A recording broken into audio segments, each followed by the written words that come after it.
Hello, hello, everyone. I'm Sinéad Whelehan coming at you from Star Family Wisdom, and I'm bringing you today a book talk. Jenna and I are both huge nerds. We love being huge nerds. We love learning. We love exploring and keeping our minds open about what we're learning and what we're exploring. So one of the people that's helping us do that is the wonderful Paul Wallis. Now, Jenna has done a previous book talk on Paul's work, and this is sort of a part two to the book that she was speaking about, which was Paul's second book. This is his third, The Scars of Eden. You can see how much of a nerd I am. There's like all kinds of reflective pieces of paper marking all the pages that I loved. The far too many of them, actually, I kind of fell off with it. This book is really something else. Paul's work is really something else. If you don't know about Paul Wallis, you need to know about Paul Wallis. He is writing these wonderful books that are just absolutely packed full of very valuable information that has been compiled after many, many, many years of Paul's own personal exploration and his academic exploration and being a pastor and a religious man within the church and a leader within the church in Australia where he lives. He is also exploring the religious and faith-based side of things. And so he's compiling all of these aspects into his books, and they're just incredibly well-researched, incredibly thoroughly done, and just beautiful to read. Paul has a wonderful sense of humor. He has a beautiful way of drawing all this information together and making it very easily understandable, while he uses beautiful language that is very accurate, very clean, clear, precise language, which I really appreciate. He also makes it very accessible to anybody who is not familiar with the church, is not familiar with Christian religion, is not familiar with maybe worldwide narratives and myths, which he involves also in his writing. He makes that all very clear, very accessible to us. So without further ado, Paul has been investigating an ongoing theme, which is, what does the Bible really tell us about our human origins and what we are doing here on Earth? That's really what is driving him overall. And for this book in particular, he expands on the knowledge that he gathered previously. And the question that he's asking with this book is, has humanity confused the idea of God with memories of ET contact? I'm reading that directly from the cover of the book. So the theme is, have we confused God or gods, depending on what culture, what religion we're in, have we confused that with ET contact, with extraterrestrial involvement in humanity's growth on Earth and also the growth of the planet? And so that is, first of all, a fascinating question. I love that question. And he starts off with talking about Plato.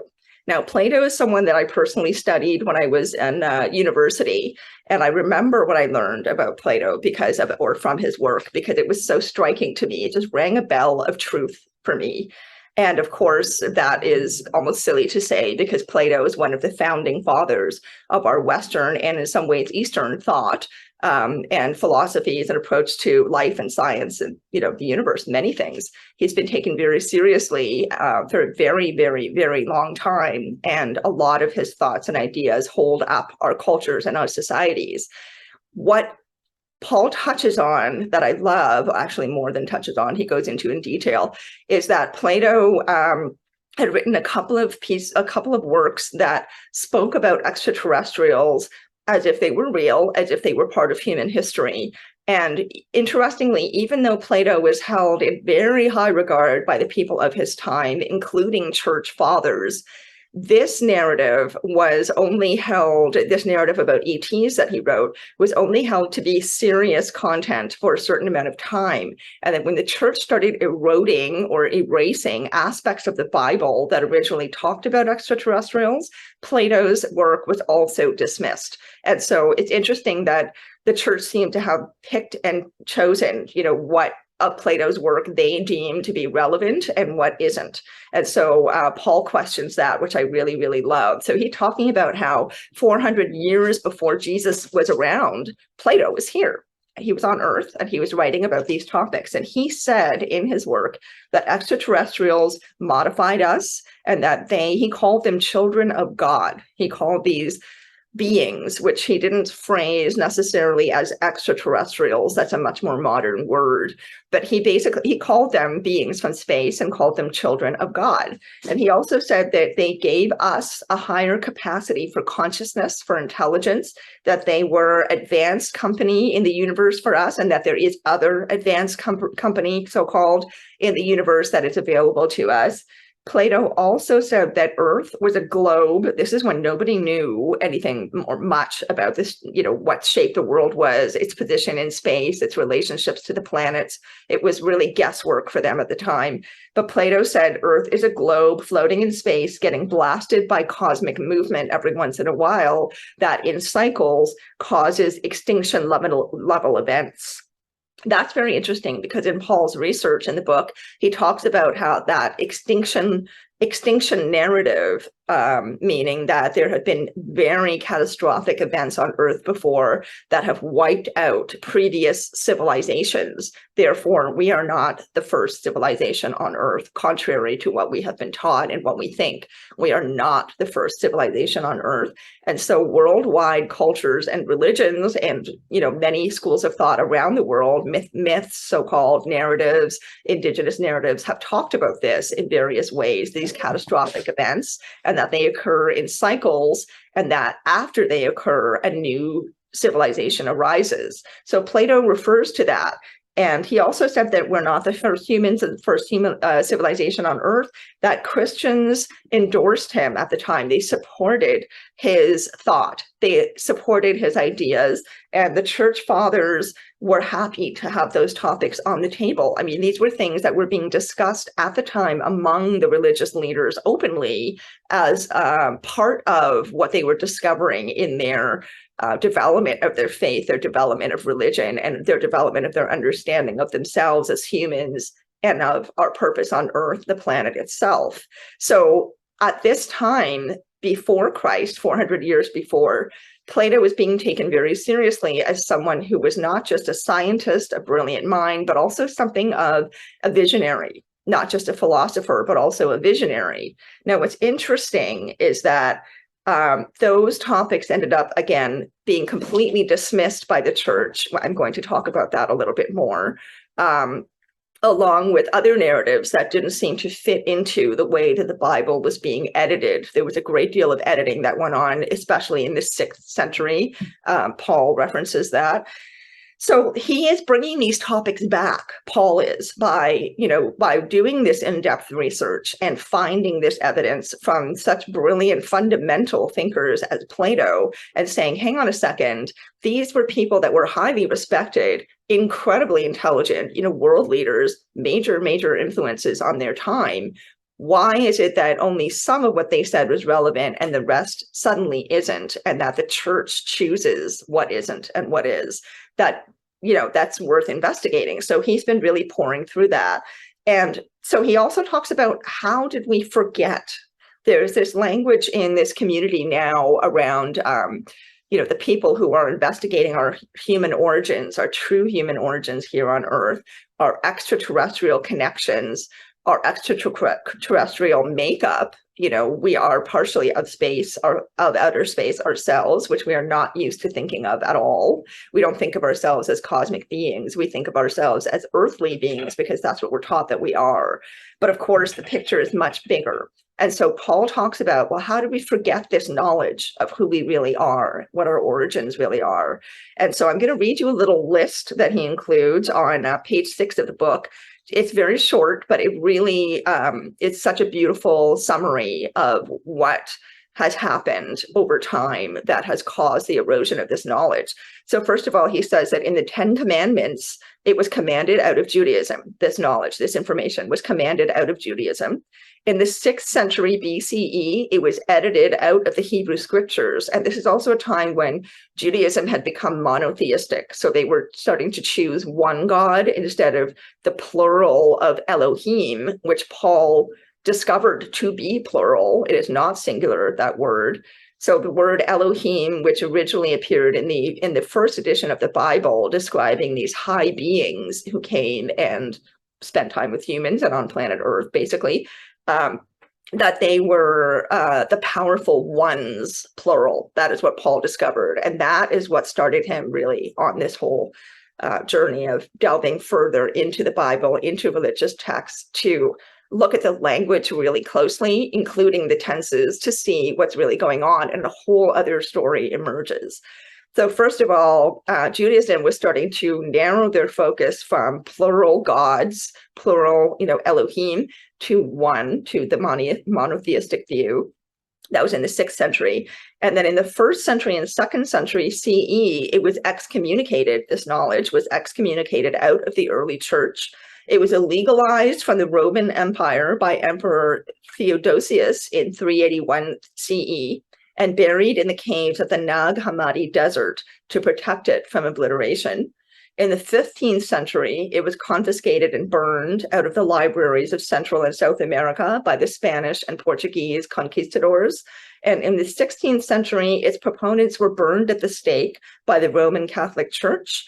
That included Giordano Bruno, who was a very important person in our history. I'm going to mention him a little bit later. And in more recent times, President Truman in the US suppressed it when he signed the National Security Act of 1947. And that policy of suppression has continued unabated right up until last year, when a number of cats got let out of the bag by the US Department of Defense. So that is a summary of how this knowledge has been edited out of our common knowledge, out of our texts, the fundamental texts that have created how we think, essentially, as a collective society and culture. So we have not been permitted to have this knowledge as part of that development. And Paul is questioning why and saying that that doesn't feel right. So what is driving Paul to do this? I mean, he has been a leader in the Australian church for a very long time, and he has had his own unusual experiences, which have been hard enough for him to make sense of. And a lot of people who are in his position as religious leaders, let's say, and as experiencers, they keep quiet because there's been so much fear, so much stigma, and so much shame, maybe perhaps especially in the religious community, around these topics. So what drives Paul? So on page 7, Paul says, I really love this a lot, surely we only impoverish our understanding of the universe if we embarrass into silence anybody with an anomalous experience to share. So Paul is saying that if we don't at least listen to these people and listen to these experiences in others and in ourselves, we are limiting our ability to understand fully the universe. Therefore, we are limiting our ability to understand fully ourselves, our purpose in being alive. And I think that that is really, really, really true. Why can't we question? Why can't we adventure? Why can't we explore? And why are we shamed, ridiculed, stigmatized if we try to delve into topics that have been around for literally thousands and thousands of years? It makes no sense. So Paul is very driven, very passionate about following this calling that he has, and it really comes across in the book, which is partially what makes it such a beautiful read. So he's bringing these topics back into our discussions on a mainstream level. Paul's books have done really well, and he's getting a lot of wonderful attention because his work is so good and because it resonates with so many people who feel like there's truth in this, right? So where do we go from here? Well, he starts talking about the abduction and hybridization phenomena that is around the world. It is worldwide. And he shares a wonderful experience when he's talking to his own family, his parents-in-law, his wife's mother and father.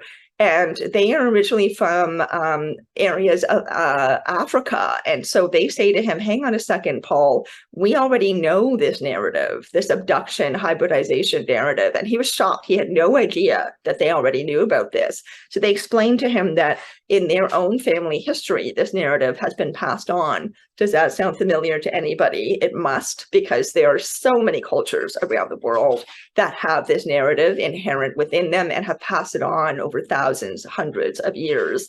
So Paul's own family did this, and they said to him, yes, we know about this. There's a lineage in our culture that is around this myth, so-called, of beings called the Mami Wata. And these are people who are extraordinarily beautiful, highly intelligent, and are hybrids. and also have come to Earth for the purpose of working with human beings, human DNA, to create hybrids. Now, this is a whole topic that is arising more and more and more now than it ever has. It's a topic of a great amount of interest, and Paul brings it right into this discussion of dissecting the Bible and religious texts. It doesn't seem like it would belong, but to Paul, it does belong, because the Bible says, the original text said, that we are hybrids, that we have been seeded by the extraterrestrials. The planet here was seeded, meaning that we were planted, sort of, as beings on this earth, and that Earth is kind of a school or a project, and that these beings are observing us going through this life. So Paul is bringing in a lot of evidence and examples of that in this wonderful book. He goes all around the world and references all kinds of connections and parallels, especially to indigenous narratives and to narratives that have that are very similar, that are very parallel, that are on opposite sides of the world, very far away from each other. So back at the time that these narratives would have taken root, probably from ETs coming down and giving them directly to us, that would make sense. Those countries would have had no way of interacting with each other. We're talking thousands of years ago. There's no way that they would have been able to interact with each other and say, share their stories and make them into similar stories. That simply could not have happened, because travel did not exist back then like it does now. So it's interesting that many stories around the world are very, very similar actually. And I'm going to mention that in a little while. So Paul is talking about his earliest awareness of ancient hybridization narratives, that it comes from Genesis, it comes from the Bible. And so Paul is saying that in Genesis 6, the Benai Elohim, which means the ones that are like the powerful ones. So the Elohim are the powerful ones, plural, and the Benai Elohim are the ones who are like the powerful ones, and that they came to Earth to take females, and that in the process of breeding essentially with female humans, they created the Nephilim, the race of giants. Now that is a wonderful topic also that also occurs all the way around the world. There are giant narratives, or narratives of giants having lived in various countries, including the country of my origin, Ireland. And those narratives have been largely held in the modern day to be myths, to be made up stories. But Paul's like, hang on a second, let's look at this more closely, because how is it that the exact same narratives would have occurred in places where people would not have been able to share those stories with each other? It makes no sense. So he's talking about that. He also goes back to the book of Enoch. And in the book of Enoch, part of the Bible, there are these beings that were called the Watchers, who broke the rules. They basically broke the ethics between the realm of the humans and the realm of the star people, the extraterrestrials, the higher beings, the Elohim, that they broke those ethics for the purposes of hybridization. They basically came down and mated with humans when they weren't supposed to.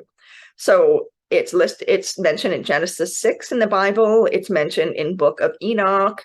Also in Greece, there are many, many tales of hybridization births, hybrid births happening between the gods, the Greek gods, and humans. That birthed a race that were called the Titans. You might have heard about the Titans because Greek mythology is pretty common in the Western world. I remember learning about it when I was a kid in elementary school and being fascinated with that idea.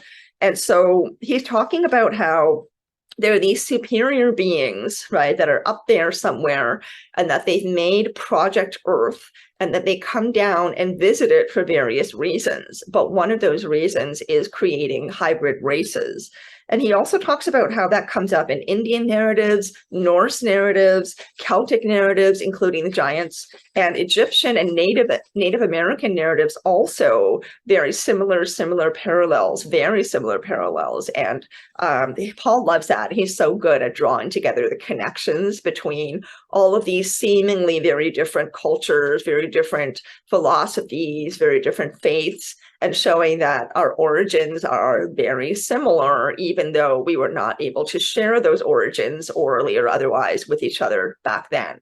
So very interesting stuff. And that the themes, by the way, that he uncovers within these hybrid narratives are also incredibly similar. I keep mentioning that, sorry, but I'm just so amazed by the parallels and the similarities that he finds. It is just, his work is unreal. It's so detailed, so thorough. He has traveled personally all over the world to gather these narratives himself from people that he's met with, which I really love as well, because it just adds integrity, even more integrity to what we are reading in the book, the firsthand stories and accounts that Paul is sharing with us. So anyway, the themes that he finds, first of all, lots of talk of underwater bases and underwater civilizations.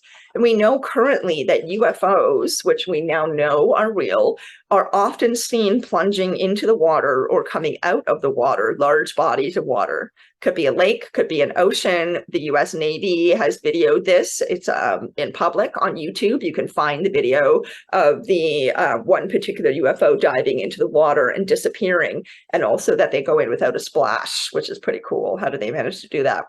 So apparently there are underwater bases, there are, and that the high beings have healing abilities, that they are not actually trying to harm us. They're trying to help us in our development. Might not always feel helpful, but that they are trying to heal us. And so often when people are abducted or taken away to visit with these beings or go up into space, be taken to their planet, whatever it is that occurs, when they return to Earth, they are in better shape than they were when they left. They're healthier, they are more vital, they have more life force energy.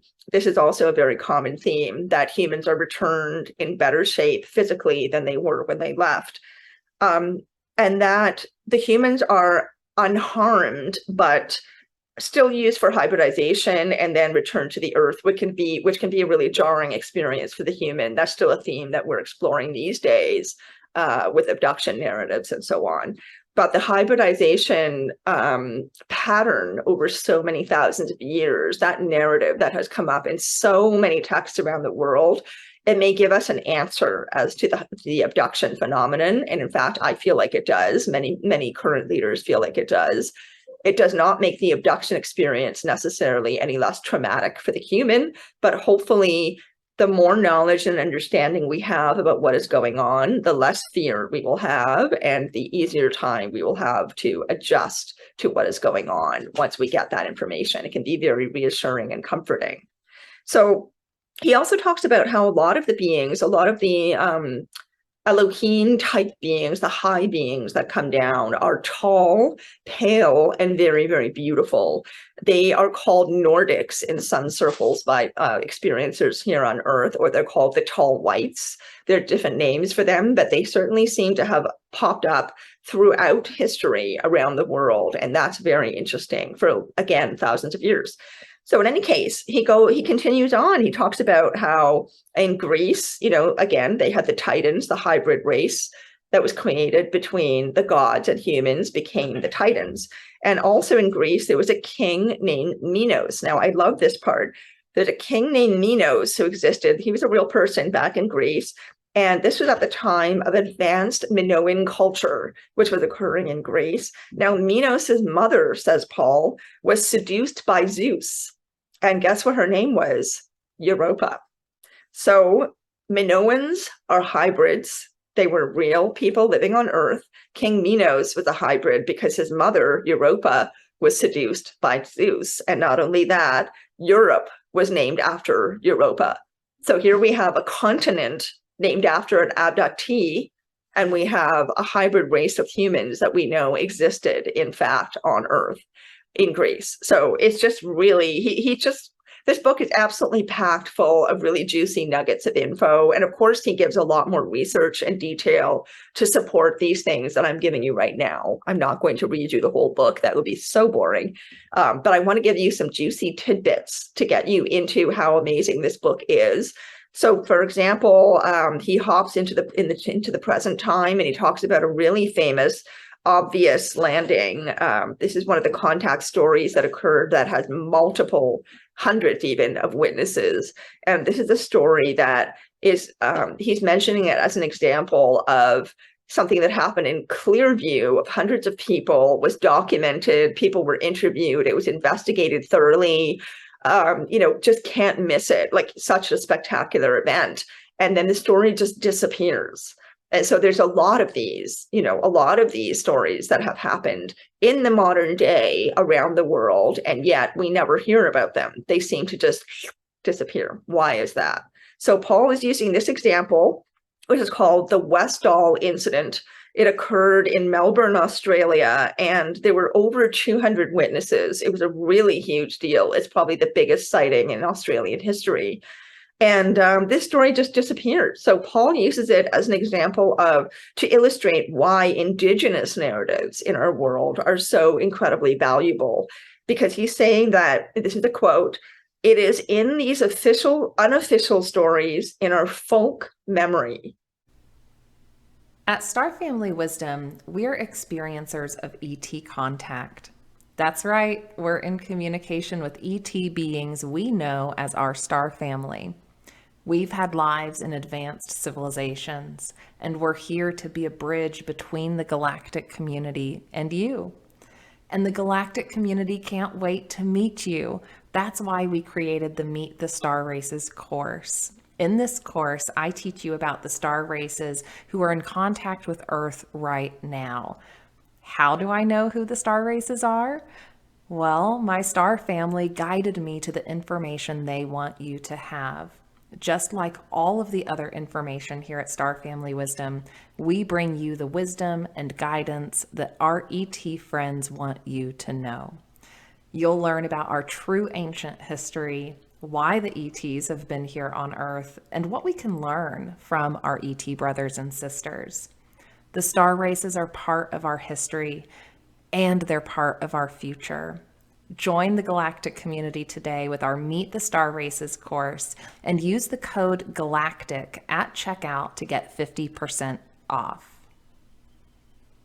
It is in these unofficial stories in our folk memory that our cultures carry the memory of moments and events unacknowledged by our political authorities. And I really love that, because it is so true that our folk memory and our way of communicating with each other through verbal tradition, in a sense, is what allows us to inherit a lot of information from our forebears, from our ancestors, that cannot be controlled by political leaders, people who are in political power. And we need to be paying attention to that. And of course, indigenous narratives are one of the most glaring, obvious examples of that. We honor indigenous narratives so much more now that we finally caught up to the fact that they know what's going on. They understand that Earth is alive. There are many spirits on the Earth that are trying to communicate with us and help us, and that star beings are real. Indigenous people around the world have been saying this for generations. So that's one example that Paul references also. But he really talks about how important it is for us to value that folk memory, that instinctive memory that we have, that we know more than what we've been told. So another example he gives is of this is sort of alluding to the importance of indigenous narrative or folk narrative, and why it's so important to pay attention to these stories, even if we're told that we're wrong or we're crazy or it doesn't make any sense. There's a story that has become quite famous now. It's been made into a film called Witness of Another World, which was on Amazon Prime. If you haven't seen it, it might still be there and you can find it. You can definitely download it on the internet and watch it. It's a wonderful movie. And it's about the story of Juan Perez, who was a shepherd in Argentina. And in 1978, he had a very, very dramatic encounter with extraterrestrials and a UFO in the field near his home. And it was incredibly, incredibly traumatizing for him, to the point that he actually became a hermit. He was also ridiculed and treated horribly by his community. So he was really living in terror and isolation for decades, which is really sad. And in the film, someone has heard about his story. They venture out to meet him. They help him to heal from it. And they also bring in Jacques Vallée, the very highly regarded UFO expert, to help with this, to help to validate this poor man's story. And so these people spend time with Juan in the film, in the documentary, and help him heal from his trauma and help him understand what it was that occurred. And because of that process, Juan finds out that there is actually a family lineage in his family of abduction. And this is something that Paul talks about, that there are lineages where families have many members over many generations who experience abduction, experience contact with extraterrestrials because they are hybrid beings. And their family line has been hybridized, and they're being observed by and helped by the extraterrestrials who have essentially designed us. So Juan finds that out, that he is not alone in his own family with his abduction experience, and that is absolutely life-changing for him. So Paul is really emphasizing that it's very important for us to pay attention to each other's experiences and our own experiences, because we need that validation. We need to know that there's nothing wrong with us, that this is real, that there's nothing to feel shame about, there's nothing to be stigmatized for. This is something that has been happening around the world for thousands of years. So this poor man gets the opportunity of a lifetime to meet these people who help him. And the movie is just really wonderful. So Paul references that. And then he kind of segues over to this idea relating to the shame and the stigma and everything, that if we're going to tell a story that can be seen as being unusual, we have to tell it the right way, so-called. And so Paul is using church communities as an example of illustrating that. And he says that in church communities, there can be extra pressure to avoid stigma and shame and to tell stories a particular way, because you have to be in line with the church narrative, the religious narrative, right? And that if you can't tell your story the right way or the church way, for example, it was God, it was miracles, it was whatever the explanation that fits within Christianity is, you have to use that. You can't say it's anything else. And if you can't do it that way, don't do it at all.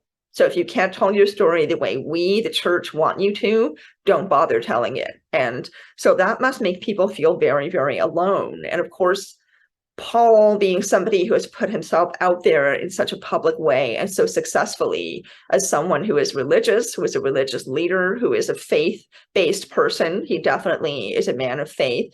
But yet he understands that these other experiences are real, and they are just as much part of what we're doing on Earth, and they're just as much part of our faith, our knowledge, our understanding.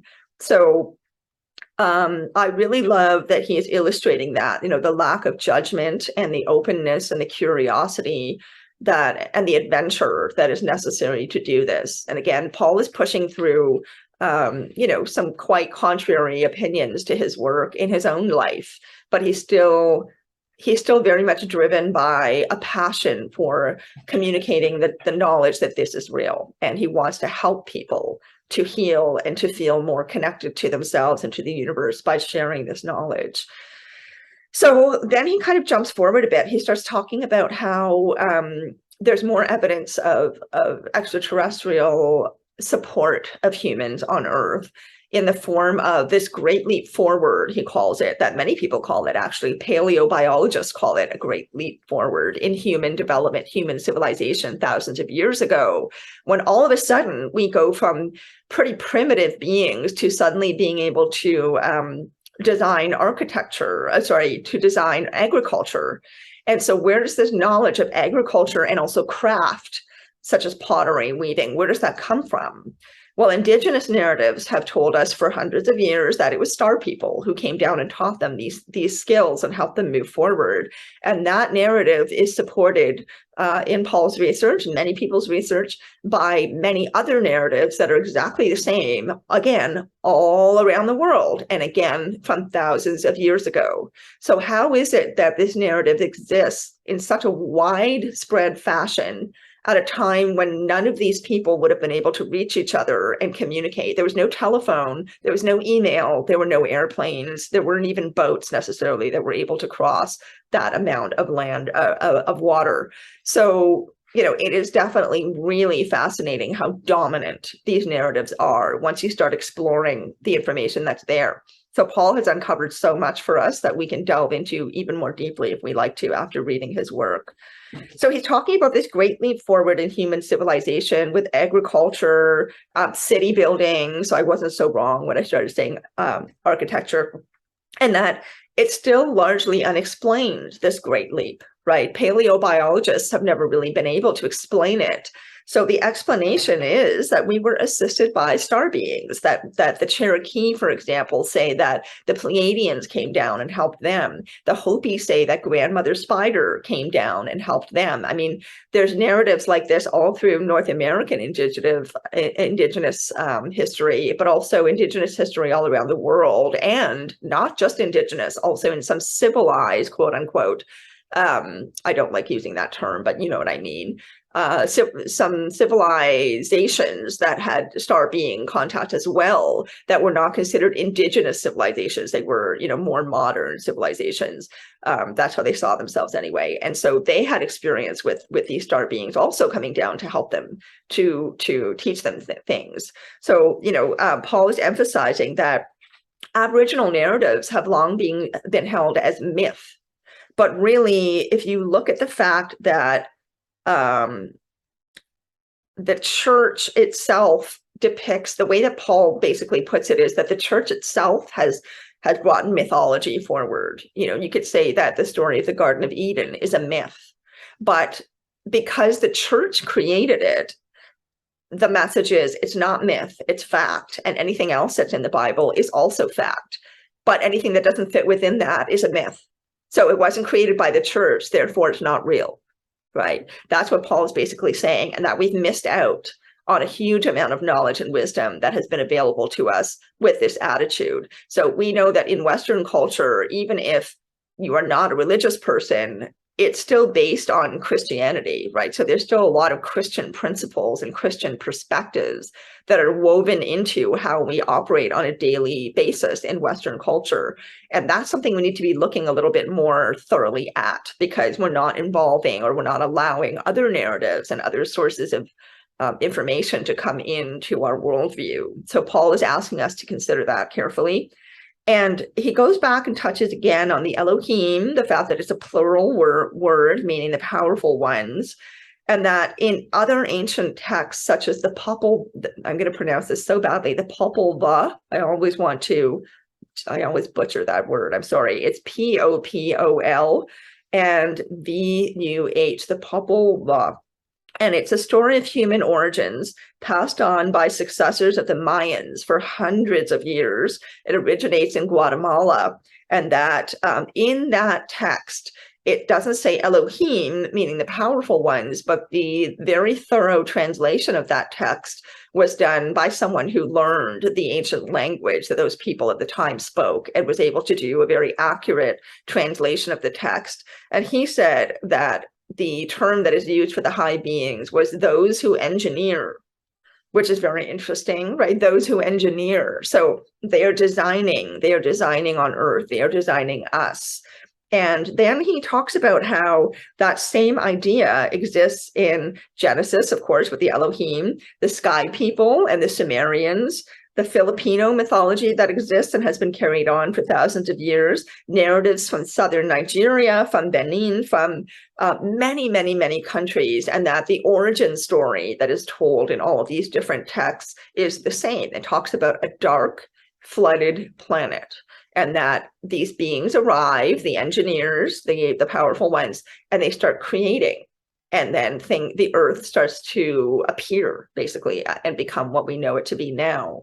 So again, very, very common narratives around the world. How is that possible? I wonder.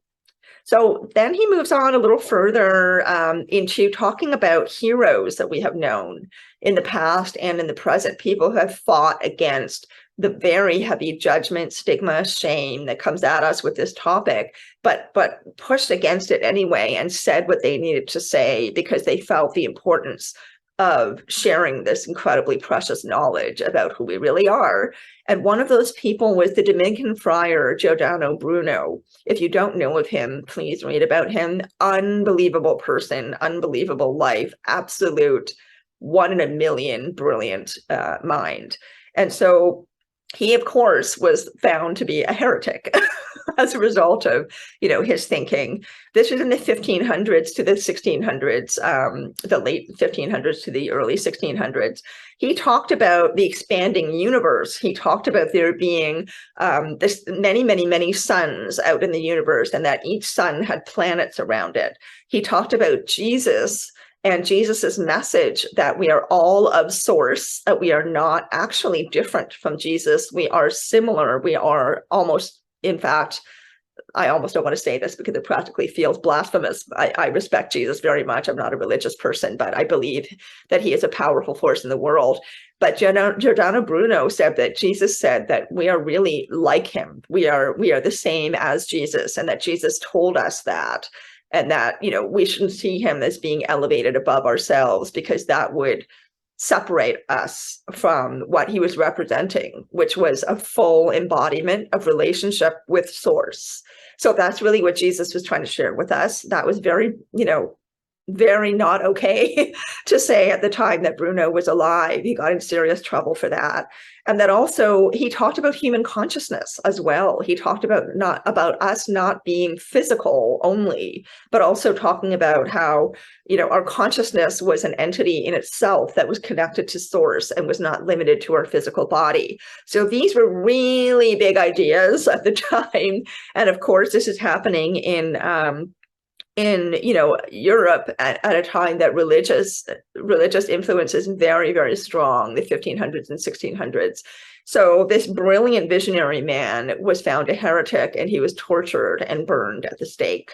Absolutely brutal to think of. And I mean, we think that aliens are the threat. I don't really get that. I really don't understand why we cannot see clearly that humans are the biggest risk to ourselves. It's not the star people. So Paul is kind of illustrating that, and doesn't touch on it very much, but he kind of hints at it through the book. And then he leaps forward to the present day and talks about one of my personal heroes, Edgar Mitchell. Absolutely remarkable man. He was an astronaut. He went to the moon. He saw ETs. His life was changed by the view of Earth that he had when he was up there in the galaxy, looking down, up in space, looking down at us.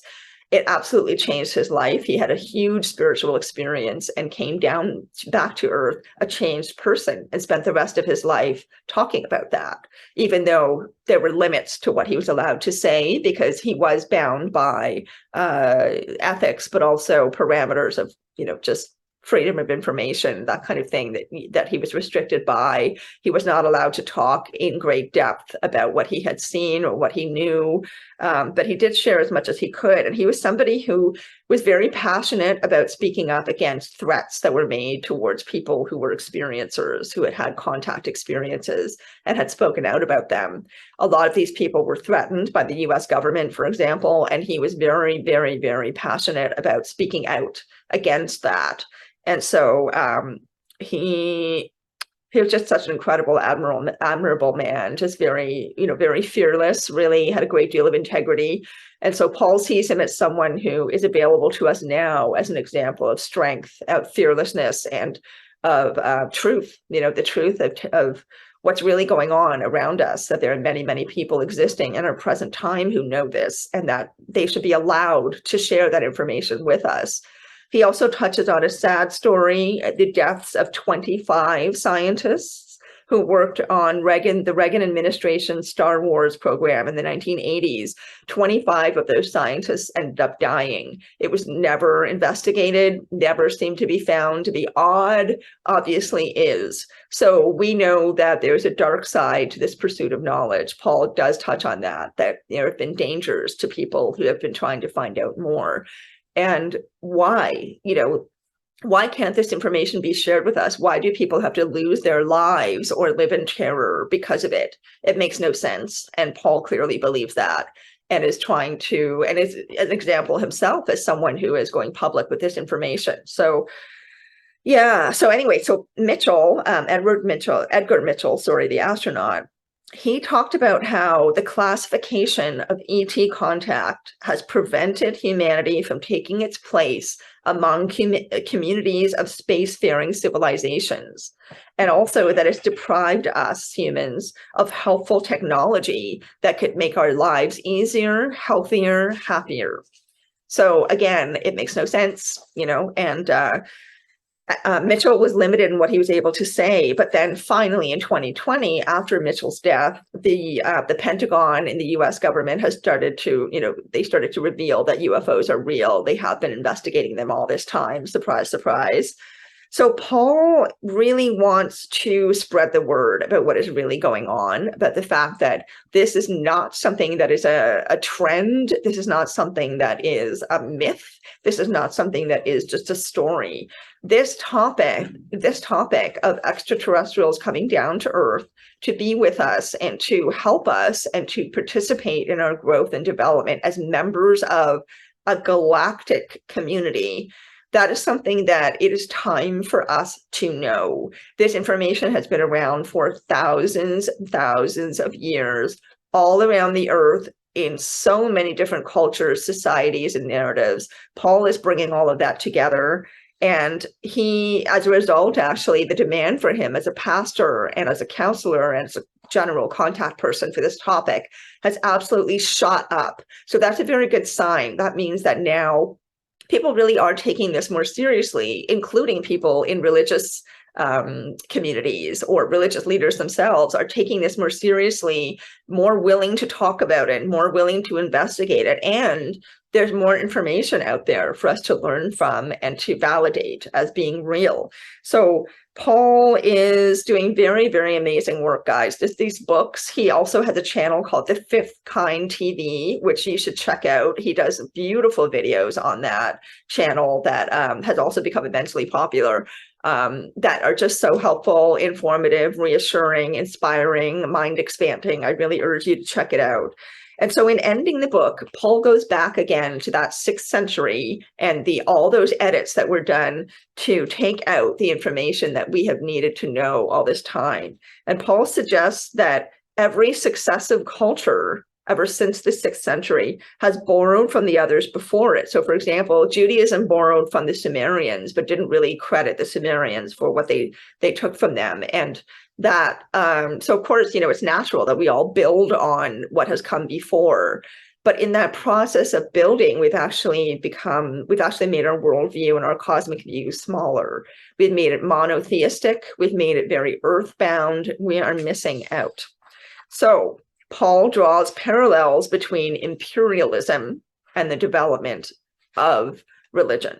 And I think that is absolutely fascinating. It explains a great deal, especially as to why indigenous narratives have just been brushed aside as mythology, whereas the Bible stories have been found to be fact, or, have been called fact by church fathers, church leaders. And of course, the ever-present influence of Christianity on our culture means that message has been woven into our mindset just over time. And he references the parallels between what Plato said, what Jesus said, what Giordano Bruno said, and that researchers and scientists now are saying the same things. So this ancient knowledge that was talked about by Plato, by Jesus, by many, many other leaders that have been influential for our development as human beings, that information, that knowledge that was communicated so long ago is coming right back around now and is being validated in science, in research, in physics. So get curious, everybody, look these topics up. And he references that in the book of Job, there's talk about the Pleiades, Sirius, and Orion, and how those 3 star systems influence life on Earth. Why would that be in the book of Job if there's nothing out there and it's not important? Why would that be there? That's kind of interesting. And he references, that China and the Lakota people in the US also have parallels, ancient Chinese people and ancient Chinese beliefs from the 1300s, and the Lakota beliefs in the 1300s were parallel. Now, how would the Chinese and the Lakota have had any contact with each other? But they found that this was during the Ming Dynasty, by the way, that the Pleiades was very much a part of the death process. That's basically what the Chinese and the Lakota were saying, that the Pleiades is the place that we come from, and is again the place we return to once the body dies. So this idea of consciousness living on, of continuing on, has been around for such a long time, thousands of years. It's just incredible. I keep saying thousands of years, but I just really can't get over it, the amount of time that this information has been around for, and how thoroughly the cover-up process must have been done, how strategically it has been done to cover this up, because that takes a huge amount of effort and kind of planning to hide that information, right? To take it out of text, to hide narratives, to hide facts and artifacts and things like that, that would be helpful for us to know, to validate that these things happened. Yeah, it just doesn't make any sense that we don't have that information at hand. So Paul is referencing so many connections within faith, within religion, within culture, within society, within traditional narratives, within mythology, that are, you would never think that all of these things would tie together, especially in this way, but they certainly do. So he kind of ends again with touching on the story of the Garden of Eden. And I really love that, because I have never been a religious person. I was not really raised in a religious family. My parents are Irish Catholic and raised in the Irish Catholic Church, but left it when they were in their 20s because they found that they were unsatisfied with the answers that they were getting when they asked questions. It was usually just because God said so. That was the answer. So I have not grown up in a religious culture, in a religious background or setting. But part of the reason for that is because when I was a child, I was curious about religion. My parents let me explore it, and they let me go to church. They let me look at the Bible. They let me ask questions. And it never made sense to me, even when I was little, it never made sense to me that Adam and Eve were punished for wanting to know more. That never made sense. I thought, if God is all loving and all supportive and really wants to be there for us as his children, why would he punish us for wanting to know more about him, for wanting to have a stronger relationship with him as a result of that knowledge? It just makes no sense that he would do that, especially such harsh punishment, right? The snake shows up, Adam and Eve, Eve takes a bite of the apple, Adam takes a bite of the apple, then they're kicked out. They're excommunicated from the Garden of Eden. How dare they be curious? How dare they want to know more? So Paul references this as an example of how the Elohim, the powerful ones, may not always have had our best interests at heart, and that they may have intended, some of them anyway, for us to be servants to them, for us to be slaves, and at their beck and call for some purpose or other, largely to make them powerful and give them whatever it was that they needed, but not allowing us to evolve, that we would be kind of under their thumb. So I feel like that story of the Garden of Eden, that the snake was evil for trying to give us knowledge, and then we were cast out, it really just doesn't make a lot of sense. And also, the snake is a very positive image or metaphor or creature, depending on what you want to call it. It's a very positive representation of many different themes: healing, medicine, knowledge, wisdom, mostly healing. And so why is it so positive in so many cultures around the world for so long, but in the Bible, it's not?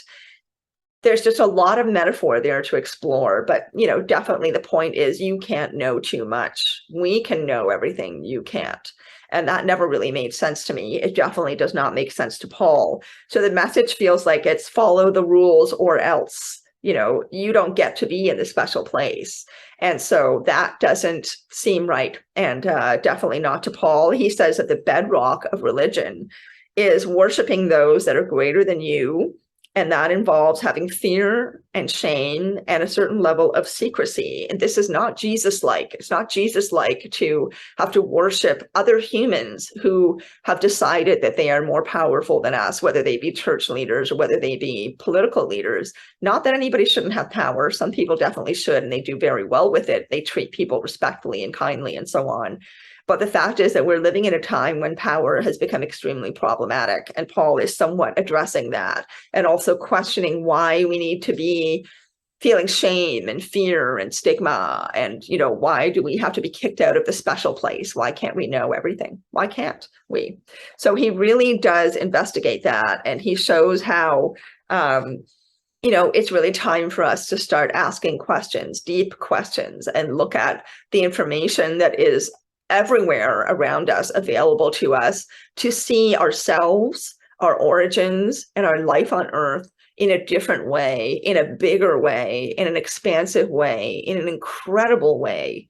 And that, this knowledge really is available to us now. We can access it. And so we need to be looking for it and using it as we move through life to live consciously, live wholly as our true cosmic selves, and allow ourselves to understand that our origins are not what we have been taught that they are. Our purpose on life, our purpose in life and on Earth is not what we have been taught that it is, and that we need to think a little deeper, feel a little more deeply, connect a little more deeply to the world around us with this knowledge. This knowledge can help us do that. So I really, really, really encourage you to read this book. It is just something else. The whole series of books that Paul has written are amazing. And again, check out his work on the Fifth Kind TV.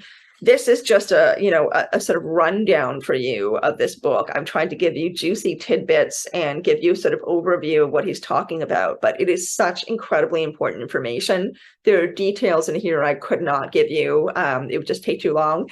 So buy this book, buy his other books, watch Fifth Kind TV, reach out to Paul if you have questions. He's amazing at responding to people. And I really hope that you enjoy it. So I'm going to sign off. Thank you, everyone, for listening and for giving me your time and your attention.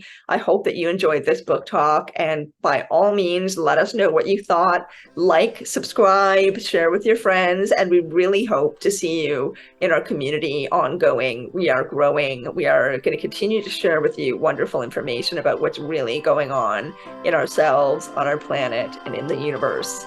Lots of love.